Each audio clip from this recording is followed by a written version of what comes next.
Hello dear students, this is your question number 9th. This is your unit 5. आपके unit 5 का question number 9th, जिसमें क्या है आपके इम्पॉर्टेंट दो ही मेथड्स हैं यूनिट 5 में. अगर मैं इस क्वेश्चन की बात करूं या किसी भी क्वेश्चन की बात करूं, आपके यूनिट 5 में सिर्फ दो ही मेथड्स हैं, मेथड ऑफ जॉइंट और मेथड ऑफ सेक्शन. इन्हीं दोनों से क्वेश्चंस बनते हैं. अब बात आती है कि इन दोनों को अप्लाई कहाँ पे करना है, क्वेश्चंस कैसे होते हैं. जैसे आप लोग यहाँ पे एक डायग्राम देख रहे होंगे, ये यहाँ पे ऐसे कुछ मेंबर्स लगे हैं ट्रायंगल में, क्रिस क्रॉस में. ये काइंड ऑफ ब्रिज जैसी आपको दिख रही होगी. इस साइड पे भी लोग जाते होंगे, इस साइड पे भी लोग जाते होंगे, लेकिन यहाँ पे पानी है. Due to for that reason यहाँ पे क्या है, ब्रिज लगाई गई है.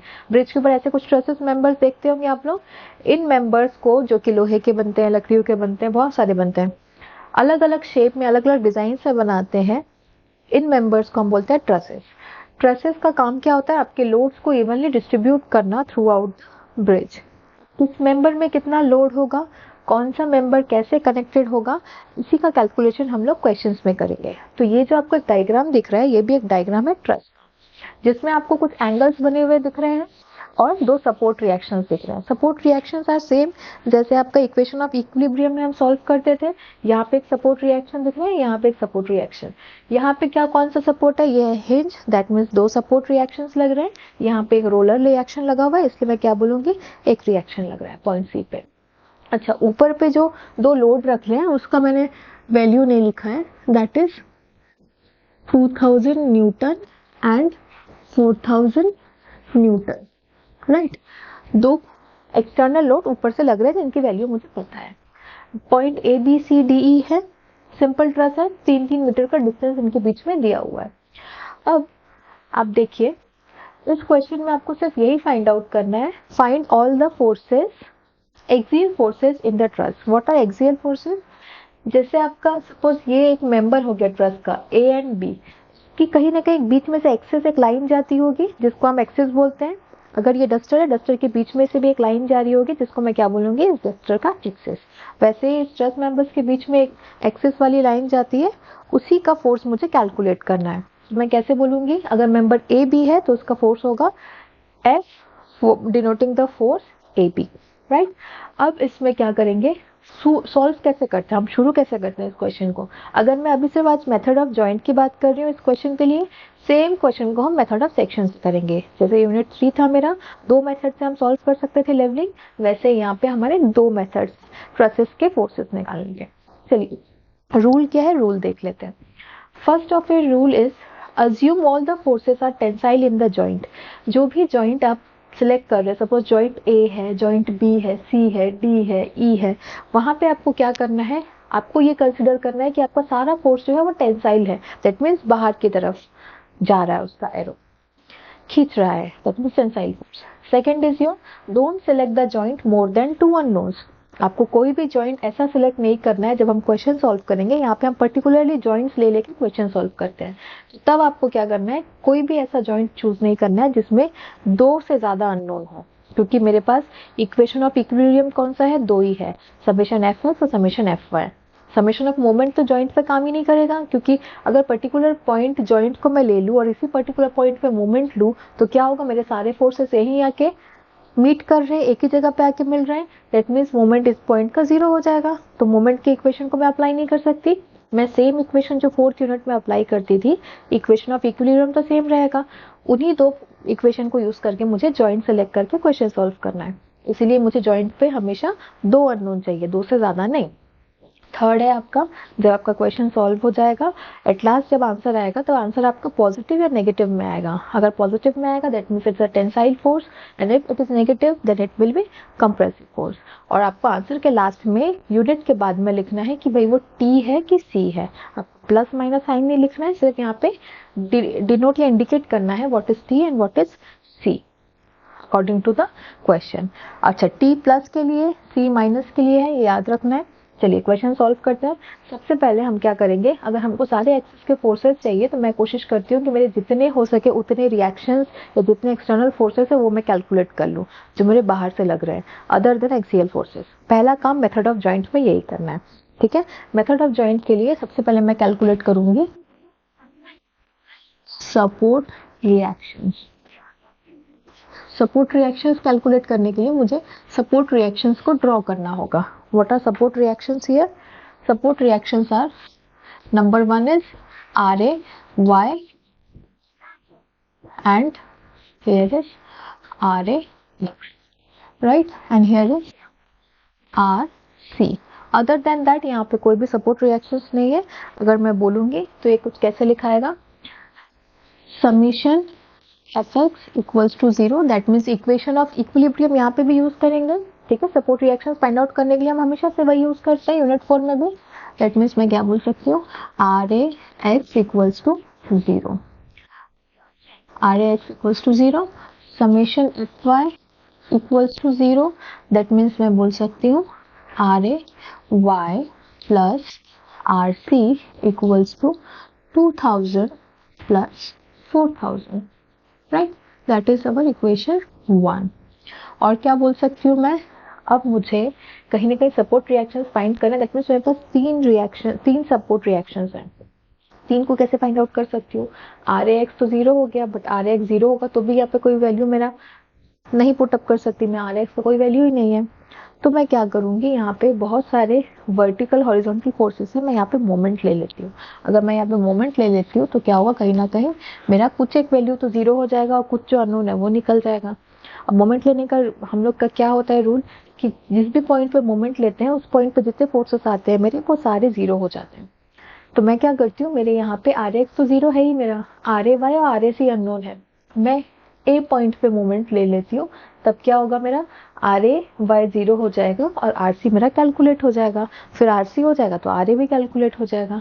ठीक है, या फिर आप क्या कर सकते हैं, RC पॉइंट पे मोमेंट ले लो, C पॉइंट पे मोमेंट ले लो, फिर क्या होगा, जो आपका RAY है वो कैलकुलेट हो जाएगा, RC 0 हो जाएगा. आपकी मर्जी है, आप कहीं पे भी किसी भी पॉइंट पे मोमेंट ले सकते हैं. बस आपको ध्यान ये रखना है कि एक रिएक्शन आपका 0 हो जाएगा तो दूसरा आपका ऑटोमेटिक सॉल्व होगा. अभी मेरे को क्या कन्वीनियंट पड़ रहा है, मैं A पे लेती हूँ, अब चाहे तो C पे भी ले सकते हैं. अगर मैं A पे लेती हूँ तो क्या हो जाएगा, मेरा मोमेंट का इक्वेशन, ये तो 0 हो गया, ये तो ऑलरेडी 0 था, मैं लेती हूँ RC. सबसे पहले 2000 ले लेते, चलिए 2000 का एरो नीचे की तरफ, एरो को लेके पॉइंट के पास मैं अगर घुमाती हूँ it will B clockwise direction.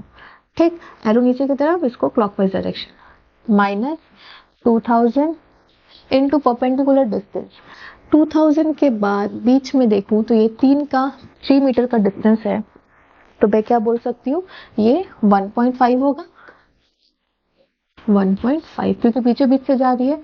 अब ये 4000 है, 4000 भी सिमिलरली क्लॉकवाइज जाएगा, एक के अबाउट, तो माइनस 4000 इंटू कितना होगा, 4 को भी अगर मैं बीच से डिवाइड करूं तो 3 प्लस 1.5 दैट इज 4.5. ठीक, 4.5 हुआ, और क्या बचा, RC. RC मेरा ऊपर की तरफ एरो है, वो अगर A की तरफ जाएगा तो एंटी क्लॉकवाइज घूमेगा. एंटी क्लॉकवाइज घूमेगा means positive RC into 6, that is equals to 0. Equation number 2. Now from equation summation Fxy और summation of moment equals about A axis पे हम लोग क्या कर सकते हैं, दो वैल्यू को फाइंड आउट कर सकते हैं, RC एंड RAY.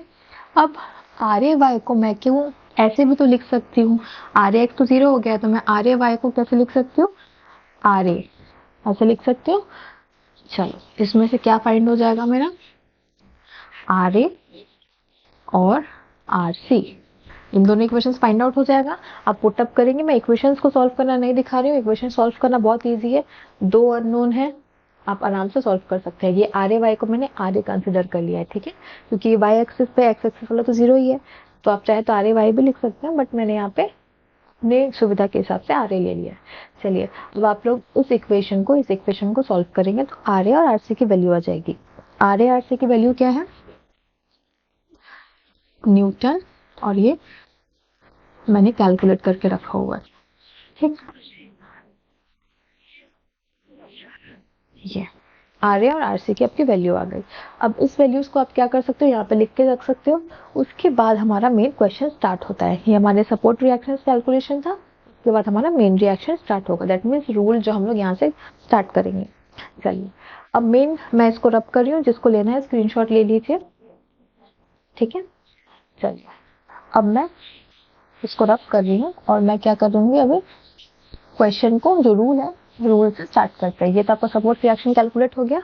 अब मेथड ऑफ जॉइंट में सबसे पहले मुझे अकॉर्डिंग टू रूल क्या करना है, एक एक जॉइंट पकड़ना है, दो इक्वेशन लगाना है, सॉल्व करना है, सारे मेंबर्स ऑटोमेटिक निकलते जाएंगे। अब सबसे पहले मैं इनमें से क्या करूंगी, don't select the joint more than 2 unknowns. अगर मैं ए जॉइंट सिलेक्ट करती हूँ दैट मीन्स मेरे को इस वाले लाइन का फोर्स चाहिए और इस वाले लाइन का फोर्स चाहिए। तो मेरे पास क्या है, एक नोन है, दो अननोन है, मैं ए जॉइंट यूज कर सकती हूँ। डी जॉइंट यूज कर सकती हूँ क्या, ये वाला force D A, force D B, force D E, तीन अननोन है, मैं इस पॉइंट को सिलेक्ट नहीं कर सकती, डी पॉइंट को सिलेक्ट नहीं कर सकती, मैं बी को भी सिलेक्ट नहीं कर सकती, ई को भी नहीं कर सकती, सी को कर सकती हूँ क्योंकि आरसी एक नॉन रिएक्शन है, यहाँ से दो अननोन जा रहे हैं, तो मैं सी पॉइंट को भी सिलेक्ट कर सकती हूँ, ए को भी सिलेक्ट कर सकती हूँ। क्योंकि मैं राइटी हूँ, मेरा मन है कि मैं पहले ए करूँ तो मैं ए कर रही हूँ, आपका मन अगर सी का है तो आप पहले सी कर सकती हैं। ठीक है, तो चलिए मैं ए करती हूँ। सबसे पहले मैं कंसिडर करती हूँ जॉइंट ए। अगर मैं जॉइंट ए लेती हूँ, जॉइंट ए का कोऑर्डिनेट एक्सिस में बना लेती हूँ। ये कुछ एक मेरा फोर्स यहाँ जा रहा है, कुछ एक फोर्स मेरा यहाँ जा रहा है, सीधा ले लेते इसको, ये यहाँ जा रहा है, और एक कुछ जो है ऊपर जा रहा है, दैट मीन्स मैं ऐसा बोल सकती हूँ। ठीक, ये जो फोर्स है that is your force F A D, right. ये आपका फोर्स एफ ए बी, और इसको अगर मैं कोऑर्डिनेट एक्सिस में कन्वर्ट करूं तो ब्लू चॉक से कुछ ऐसा दिखता है। अब क्या होगा मेरा, एफ ए बी तो इसी लाइन पे है, ये मेरा कौन सा फोर्स है, आर ए। आर ए मुझे पता है, एफ ए बी और एफ ए डी निकालना है, ये जॉइंट ए है।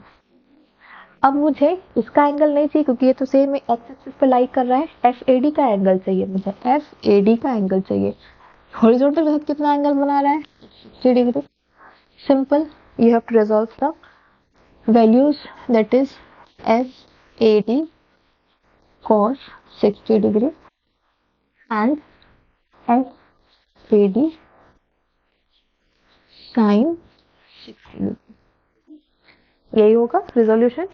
चलो अब हम क्या करते हैं, मोमेंट तो लगा नहीं सकते भाई क्योंकि सारे फोर्सेस एक ही जगह पे मिल रहे हैं, हमारा सब जीरो हो जाएगा, तो मैं ये वाला फोर्स लगाती हूँ। क्या करूंगी, F A B plus F A D cos 60 degree equals to 0, equation 3, क्योंकि इक्वेशन 2 हम सपोर्ट रिएक्शंस को दे चुके हैं तो मैं यहाँ पे 3 ले लेती हूँ। क्या बोलूंगी मैं, R A plus F A D sign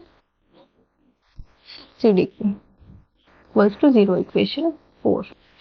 क्या करोगे, इक्वेशन 4 में आर ए की वैल्यू पुटअप करोगे, आर ए की वैल्यू जितनी आई थी सपोर्ट रिएक्शन में, उसके बाद आपका यहाँ से एफ ए डी को सॉल्व हो जाएगा। जब एफ ए डी आ जाएगा, आप एफ ए डी की वैल्यू यहाँ पे पुट करो, एफ ए बी आ जाएगा।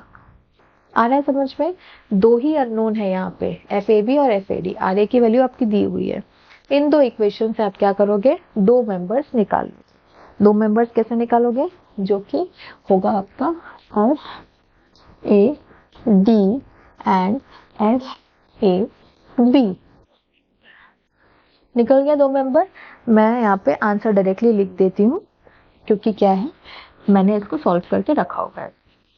तो question will be quite long अगर मैं आपका एक एक इक्वेशन सॉल्व करूँगी। इक्वेशंस आर वेरी इजी, आप डायरेक्टली पुटअप करेंगे इक्वेशन वाले फॉर्मूले से तो भी आपके कैलकुलेटर में ये सॉल्व अप हो जाएगा।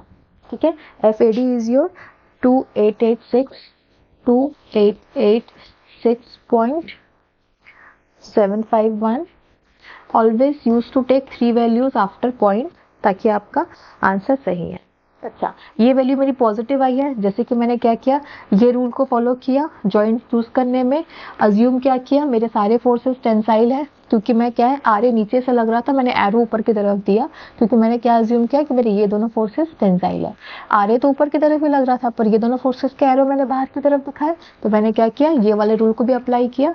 ये वाला रूल क्या है, मार्क द फोर्सेस टेंसाइल और कंप्रेसिव आफ्टर द आंसर। ये आपका जो एफ ए डी है वो पॉजिटिव में आया है, तो मैं क्या लिख सकती हूँ, ये मेरा टी है। अच्छा, टी बाद में लिखना है भाई, पहले सरनेम लगा देते हैं, इट्स न्यूटन एंड टी। ठीक है, ये आपका टेंसाइल फोर्स है।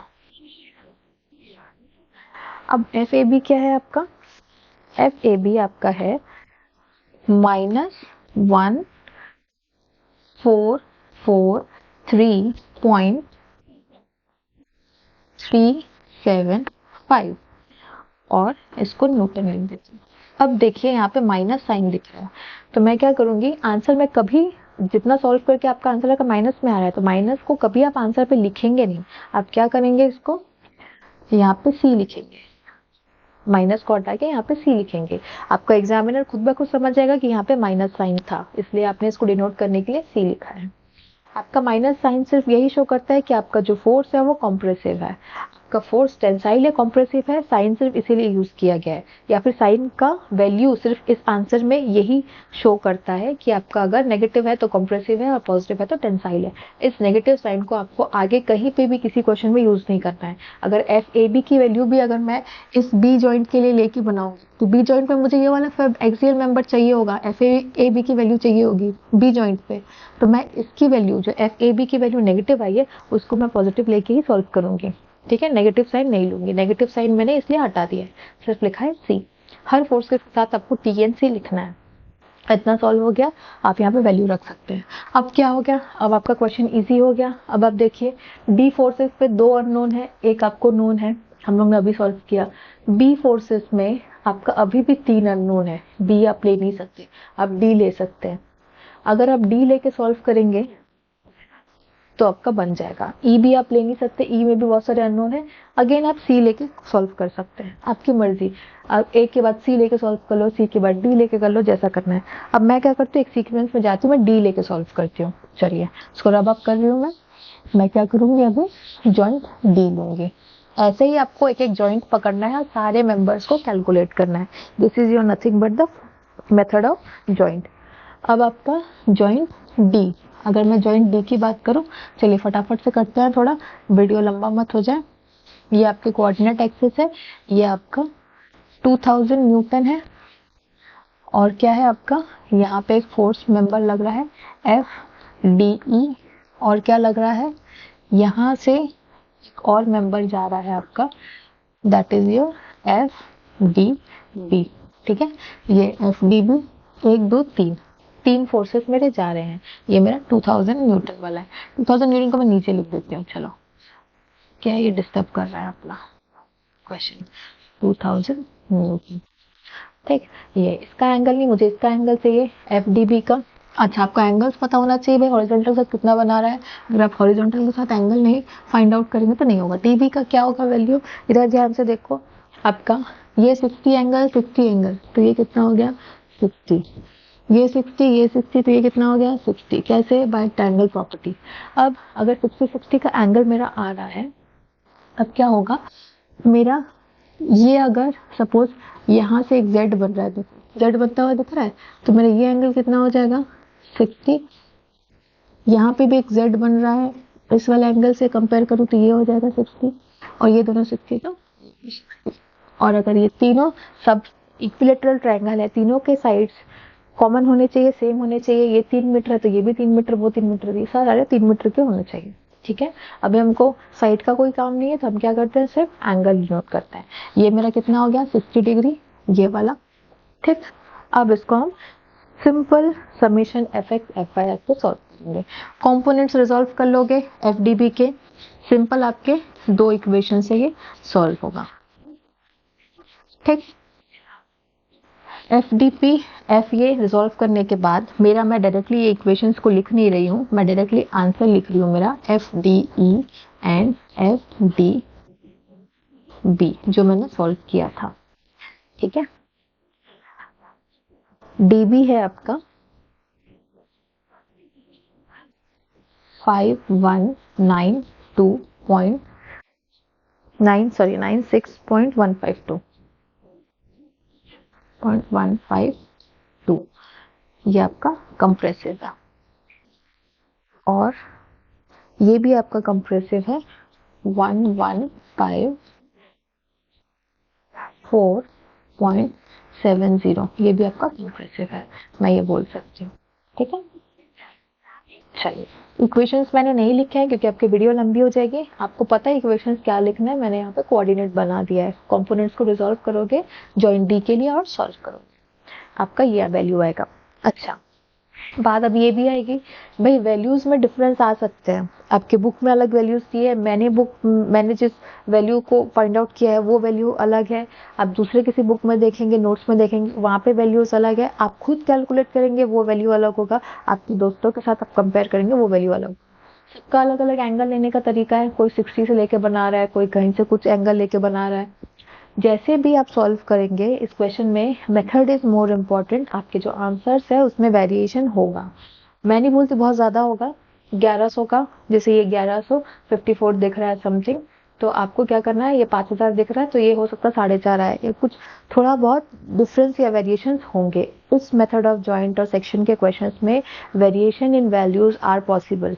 आप इस चीज को जस्टिफाई खुद कर सकते हैं। आप अपने फ्रेंड्स के सारे लोग एक ही मेथड से सॉल्व करिए, देखना आपके सारे चीजें वैल्यूज में डिफरेंस आएंगे। कहीं ना कहीं अपना अपना अलग अलग तरीके से दिमाग लगाएंगे। कोई सी वाला पॉइंट पहले सॉल्व करेगा, कोई ए वाला पॉइंट पहले सॉल्व करेगा, उसके बाद कोई डी कर रहा है, कोई ई कर रहा है। जो जैसे पकड़ेगा जॉइंट्स को सॉल्व करते जाएगा अलग अलग तरीकों से।